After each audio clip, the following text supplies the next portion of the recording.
SVG's Jason Dachman here with the latest episode of SVG SportsTech On Demand. I am joined by Niall Hendry, Senior Product Manager of Sports Broadcasting and Venues for ChyronHego's.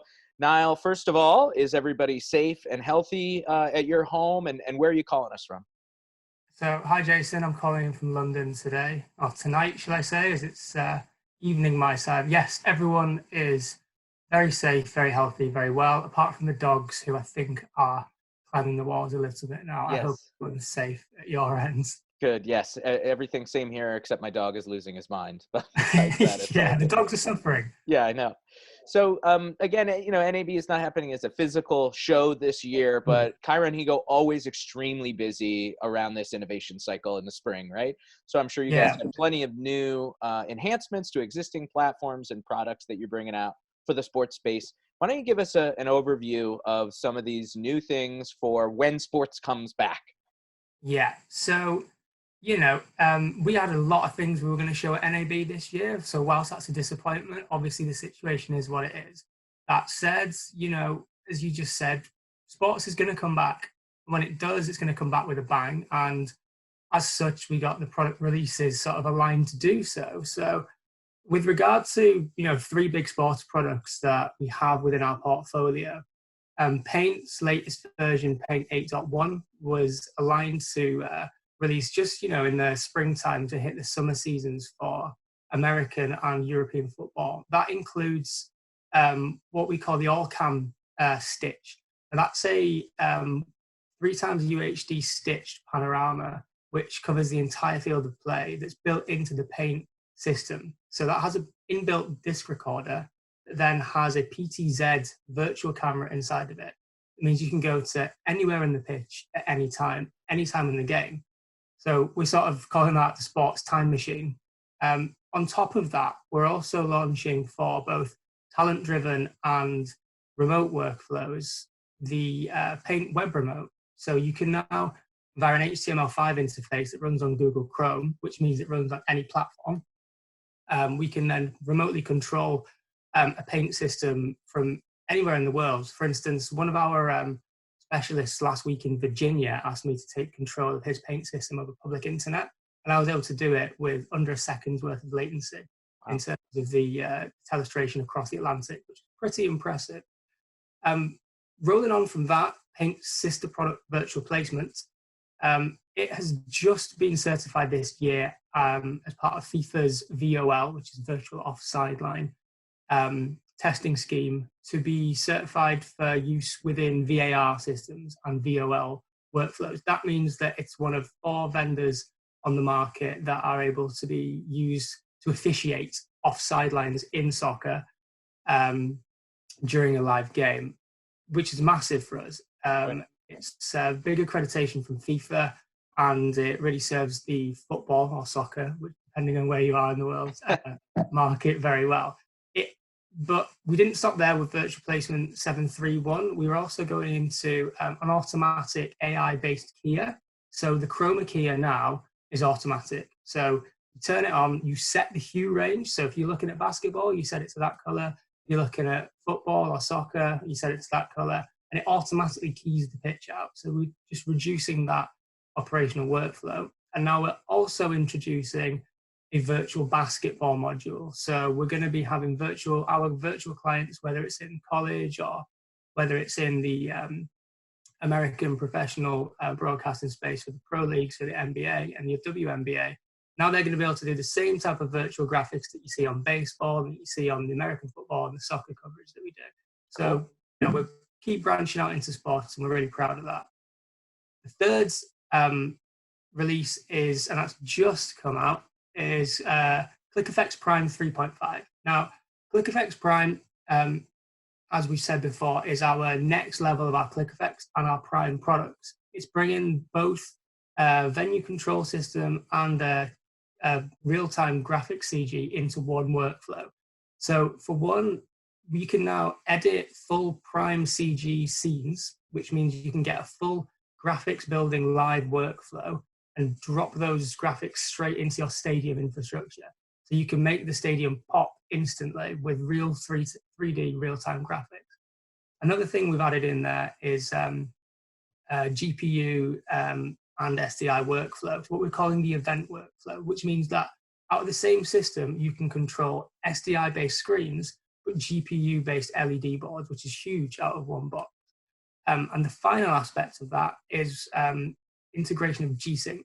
Now, G-Sync allows us to basically, using NVIDIA's G-Sync module, sync multiple systems that are controlling multiple boards around the entire venue, which means that you never drop a frame and nothing gets out of sync, which for those moments of exclusivity, especially after a goal or a sponsorship opportunity, is massive. It means that everything sings at the same song sheet, and it really makes the content pop on venue. Very cool. Okay, so 3 big ones from you guys this year on the sports side. Paint, the latest version, virtual placement, latest version, and click effects, latest version. Lots going on with you guys. So, of course, these all primarily apply to the live sports world, and we're on a bit of a standstill right now. And it will come back, and we're all very excited for that, and you guys will be prepared. But in the meantime, we're seeing a lot of encore presentations of classic games right now, broadcasters trying to keep fans somewhat engaged as much as possible and, fill hours, right?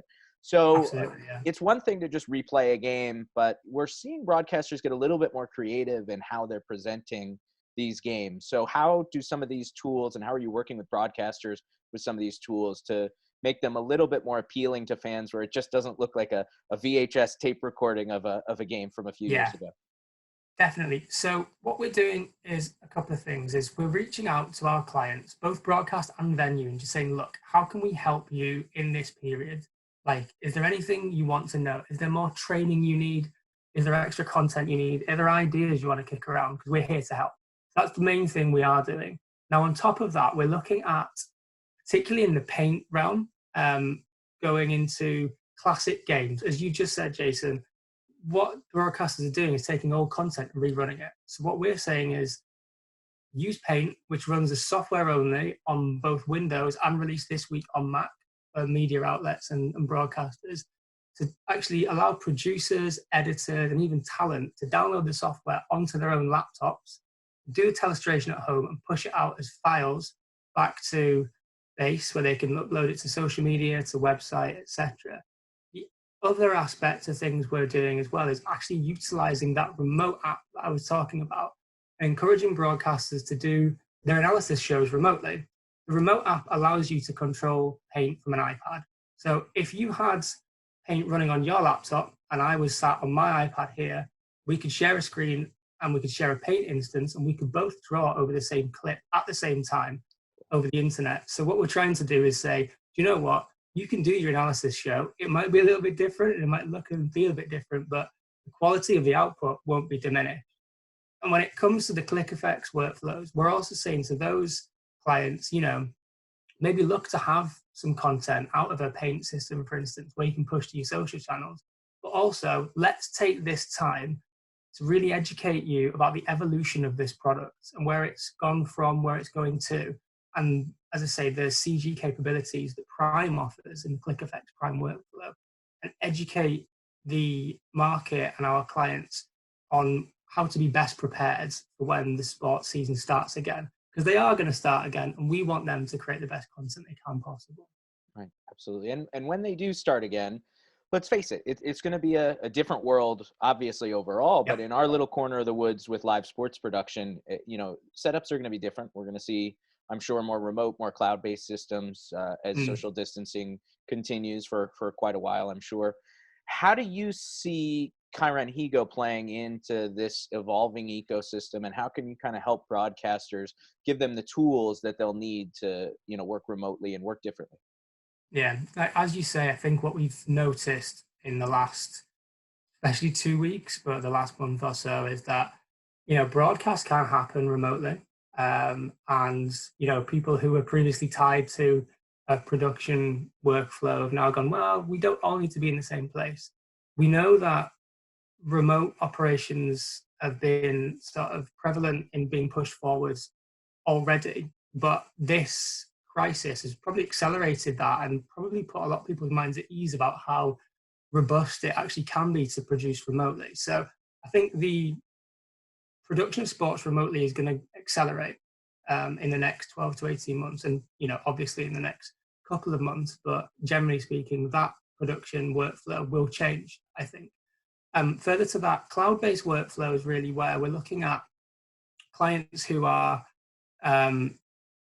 looking for failover and robustness in the cloud, and scaling up and scaling down depending on the necessity is a must for every vendor. And our roadmap is aligned to do that anyway. So we're quite happy that we're planning out for that future when the market does change, which if you look at the data in the market, it's telling everyone that that's going to happen. So the requirement for services and software on demand is going to be the new norm in sports production. Yep. Yeah. I mean, I think we all knew we were headed in this direction, both for, cloud-based, software-based, more remote access, but this obviously has accelerated it rapidly. And it sounds like you guys are on board when that comes. So let's hope that we get sports sooner than later so that we can get that started. Niall, I want to thank you for joining us, for taking the time, and please stay healthy, stay safe, and our thoughts to the entire ChyronHego team. Thank you, Jason. Stay safe, and our thoughts to the SVG team too. Appreciate it. For more episodes of SVG Sports Tech On Demand, stay tuned to sportsvideo.org and the SVG YouTube channel.